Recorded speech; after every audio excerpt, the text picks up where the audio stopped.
মুরব্বীটা পুরুষ জাতিকে আরো এক ধাপ সম্মান বাড়িয়ে দিলেন। শীতের দিনে বাতাস যাতে কম ঢুকে এই জন্য আমি একটা গরু ঘরে পর্দা দিছি। এইটা গরুতে প্রসাব করে ভিজিয়ে ফেলাইছে, ওরা একদম তাজা প্রসাব, মানে পানিটা দেখা যায়। তো ওইটা উপরে উঠে গরুটা বাই করতে হয়। তো ওইটা আমি ধৈর্য উপরে উঠাইতে গেলে ওইটা সিট আমার গায়ে আসতে পারে। তো আমার ওয়াইফকে বললাম তুমি একটু এটা উঠাই দাও। তো উঠাইতে যাইয়া ও দুই কথা বলছে, আমি দুই কথা বলছি, এটা নিয়ে একটু কথায় কাটাকাটি হয়েছে। মারামারি কাটাকাটি কিছু হয় নাই। স্বামী স্ত্রীর ভিতরে এই দুইটা হইতেই পারে। হ্যাঁ, কিন্তু এমনি আমরা দুজন খুব খুব ভালো ছিলাম, খুব হ্যাপি ছিলাম আমরা দুজন। তো এর ভিতরে হঠাৎ এই কথায় কাটাকাটিতে ও রান্না বাড়া করলো, আমিও খাওয়া দাওয়া করলাম। আমরা সবাই বাচ্চারা নিয়ে একসাথে খাওয়া দাওয়া করলাম। খাওয়া দাওয়া করে আমি আবার আমাদের বাজারে গেছি ধান ভাঙ্গানোর জন্য।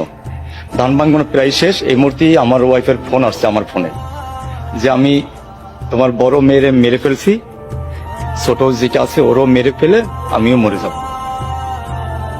তো তখন আমাদের বাড়িতে যে আমার স্বাস্থ্য ভাবিরা আছে বা ভাইরা আছে, ওদের কারো ফোন আমার কাছে ছিল না, ফোন নাম্বার ছিল না আমার এই সেটে। তো একটা নাম্বার মুখস্থ ছিল আমার আপার, ও থাকে ঢাকায়। আমি ওরে ফোন দিলাম যে আপা তুই তাড়াতাড়ি লাকির আম্মুর আমাকে ঘরে যেতে বল। তো আমি আর ওর সাথে বেশি কথা বলি নাই যাতে সময়টা নষ্ট না হয়।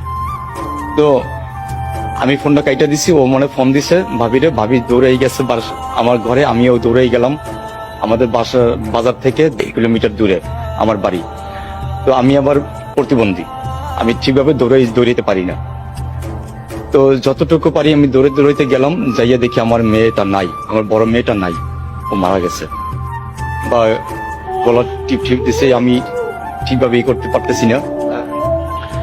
সম্ভবত ঘরে ওই যে চাউলের ওষুধ ছিল, হয়তো ওগুলো খাইছে, কিন্তু ও ওইটা খাইছে, ওর মুখের থেকে গন্ধটা পাইছি আমার ওয়াইফের। তখন আমি ভাবিরে বললাম যে ভাবি, ও আমার কাছে বলছে এই কথা যে ও মরবে, ও তো মনে হয় খাইতে পারে। তখন যেই ওর মুখটা খুলতে পারি না, ওর দাঁত মানে করতে পারতাছি না। পরে আমি জোর করে এরকম দাঁত করলাম, করার পরে ভাবি ওর মুখে, আমার বড় ভাইয়ের বউ, উনি ওই তেঁতুল দিল, মুখে চুল ঢুকাই দিল, অল্প একটু বন্দি করছে। এর ভিতরে ভ্যান চলে আসে, ভ্যানে করে মুলাদি নিয়ে যাই, মুলাদি নিয়ে ওয়াশ করে ওখান থেকে আবার এখানে নিয়ে আসে। আমি যদি ফাঁসি চাই, কি লাভটা হবে আমার বলেন? আমি কি আমার মেয়েটাকে ফিরে পাবো না। আরেকটা যে ছোট মেয়ে আছে, আর জীবনটা নষ্ট হয়ে যাবে। আমি নষ্ট হতে দেবো না আমার এই মেয়েটাকে। একজন তো ফেলে গেছে যায়, আরেকজন যাচ্ছে, আমি ওরে নষ্ট হতে দেবো না। আমি এই স্ত্রী কিনে থাকবো, আমি কোনো মামলা করবো না, আমি কোনো মামলা যাব না। আমি আপনাদের সাংবাদিকের দ্বারা আমি সারা বাংলা আমি জানা দিতে চাই, আমার সাথে যে ঘটনাটা ঘটে গেছে, এই জন্য আমি কোনো মামলায় যাব না, কোনো পুলিশি ঝামেলায় যাব না। আমি পুলিশ যাতে আমার ওয়াইফকে হয়রানি না করে, এটাই আমি চাই। আমরা আবার একসাথেই থাকবো ইনশাল্লাহ। এটাই হলো একজন প্রকৃত মানুষের কাজ।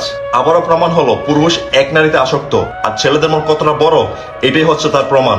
কথায় আছে, সাপকে বিশ্বাস করা যায় ভাই, কখনো মেয়েদেরকে না।